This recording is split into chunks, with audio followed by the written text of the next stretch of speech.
Imagine a young church, barely years old, planted in the ancient world's toughest city.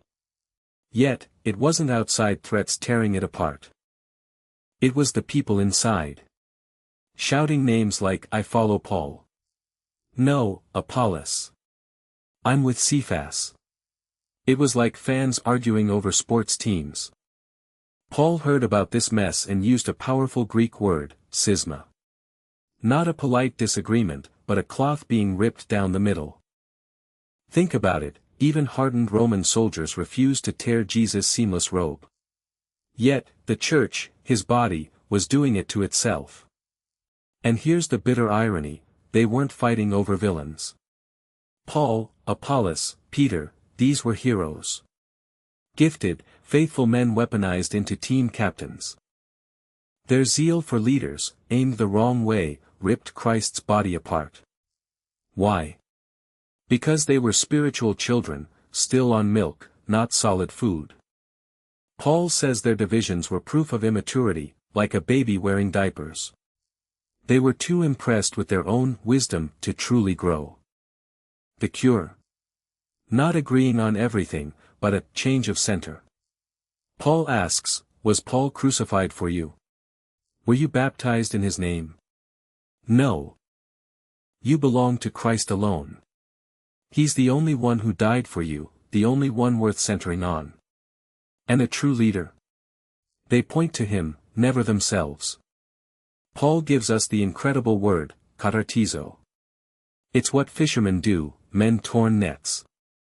And what doctors do, set broken bones. A torn net catches nothing. A dislocated joint stops working. A torn church can't fulfill its purpose. But it can be mended. It can be reset. This isn't painless, but the pain of resetting is nothing compared to the pain of staying broken. Unity isn't uniformity, it's diverse parts held together by one center. The pattern of healing. The mind of Christ. He, though equal with God, didn't cling to status. He emptied himself, became a doulos, a slave. In a world obsessed with climbing for status, Jesus went all the way to the bottom, to a criminal's death on a cross. That's the ultimate humility. And because he humbled himself, God exalted him to the highest place. The way up is down. True greatness is servanthood, not status. So, how do you tell a leader worth following? Not by their crowd or polish, but by their suffering. By how their life reflects the cross. Paul and the apostles were beaten, starved, shipwrecked, treated as the scum of the earth, for the gospel.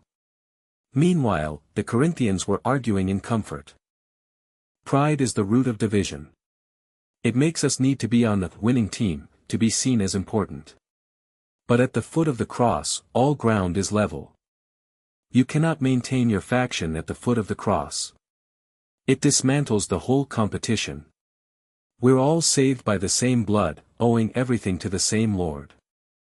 Jesus prayed for our unity so the world would believe.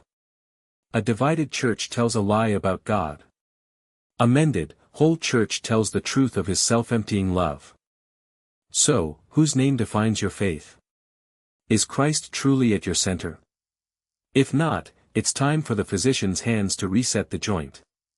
Your faith can be restored. A torn thing can be mended. The net full of holes can catch fish again. When we take on the mind of Christ, the tear closes. Slowly, the body learns to work again. God bless you.